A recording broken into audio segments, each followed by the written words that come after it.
I'm moving across the world to chase my dream of becoming an elite runner. Before I leave, I want to take you through the journey that made it possible. I'm going to be answering the question, does hard work actually beat talent? For 15 years, running's been a huge part of my life.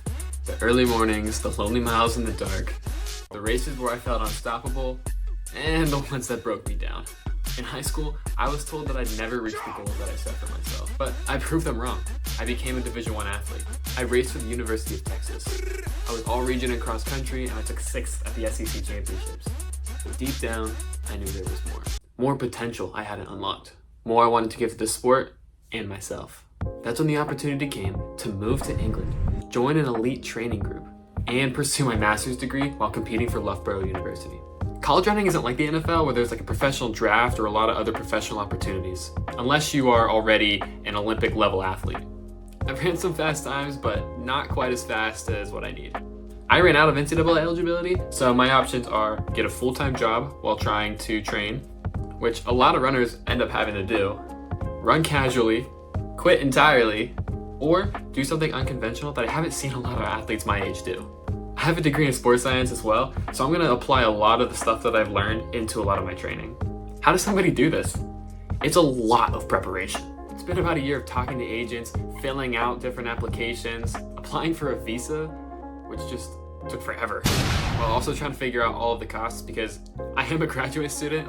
I'm paying on my own dime. I have a little bit of scholarship, but that's not going to cover all the expenses that I need. A lot of people probably don't do this because either they don't know about it, which I didn't know about it, or it's really expensive, which it is. I'm pretty fascinated by how other people across the world handle training and competition. It's a little bit different from the Americans. The more I can learn from other cultures, maybe the better that I can be as an athlete as well. There's so many different roads that lead to success. This is the one that I'm going to be taking. This is one of the last sessions that I'm going to do before I leave for England. It's not super hard. It's very hot and humid here, so I'm trying not to have the intensity be too much, especially because I know that there's a couple niggles in my body that I don't really want to aggravate. When I arrive, I'll be doing double threshold. Right now, it's just getting used to the volume. So I'm just doing some easy pickup sessions. Doesn't have to be anything that's too crazy. Not yet. The important races are in May. So right now, it's just about running semi-easy and just being used to the volume and feeling strong. All that fast stuff is gonna come very soon. So right now it's just going to be a strong pickup. It's super humid, so try not to do too much. The secret to running well is that there is no secret. It's just about mastering the basics. So the better that I can master the basics and just handle all the easy stuff, like the better I'm going to be. So that's kind of what I'm doing for now.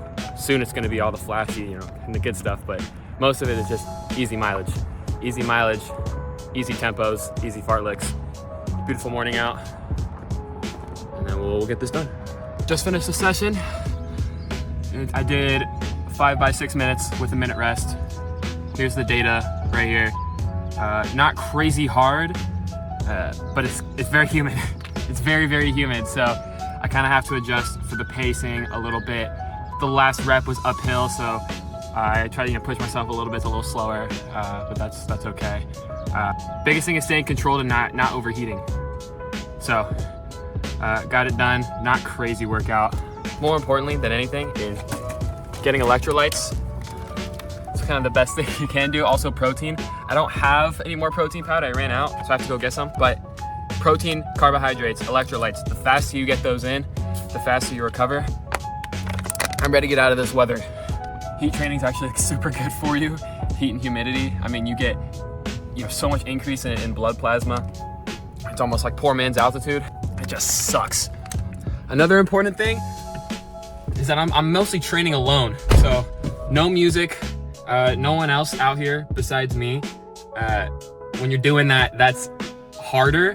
It's more difficult. Soon I'll be running with people. I'm super excited for that. Running alone is hard. It's more uncomfortable, but that's kind of the point, is you learn to deal with that discomfort.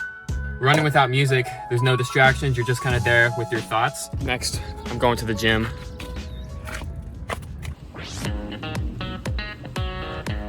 Yes, runners lift. If you want to be good at running, you need to be doing strength training.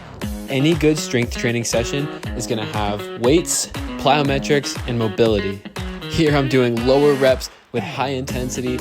I'm trying to have clean form. The goal is to be stable while I'm strong. I didn't get a chance to film everything, but I wrote this program based on my needs. Obviously that'll change when I go to England, and then I'll have a professional coach to help me. Strength training is gonna give you a way bigger performance boost than any carbon plated shoe ever will. I do a little bit of upper body too. Not much because it's not as important, but it's good to stay well-rounded. Afterward, I do a sauna for increased heat adaptation and recovery. It's literally one of the best things you can do, and so many runners don't use it. Just finished gym session. Nothing too crazy. Now I'm currently donating my car. Driving across the great state of Texas in order to do it. I'm not gonna have a car while I'm in England, which I've never not had a car before, so that might be one of the biggest adjustments. A lot of big changes are being made, and this might be one of the biggest ones, is I'll be walking everywhere that I'm going. Which that might be a good thing, because you recover better when you get some steps in. At least some of the studies that I've seen, you recover faster when you get a lot of steps in. Now this wasn't done on people who are running 90, 100-mile weeks, it's just done on normal people, but from my understanding, I think it still translates. So I think not having a car is going to be, honestly, cheat code to recovery. Being able to walk around a little bit better. And I'm close to the track and my classes and everything, so this might improve how I recover. The harder you train, the harder you need to recover. So I'm donating my car in anticipation of this. I leave a week and a half from right now. Honestly, the hardest part about moving is not having access to HEB. Brits don't know what they're missing out on. They have their own branded stuff. It's cheaper and it's way better than all this other name brand stuff. Total is $69.69. What are the odds? If anyone wants to know what music I listen to get me hype, it's this. They're actually going on tour soon. The training is done, the passport is secured, and the last thing that I need to do is actually pack, which I don't think that this bag is gonna be able to fit everything that I need, so I'm gonna have to return it and do that before I leave in a couple of days. Comment if there's anything that you want to know or you want to see about this trip and that maybe I should know, because I'm doing this blind. I've never been to Europe before, so I'm really excited about the opportunity. Yeah, see ya.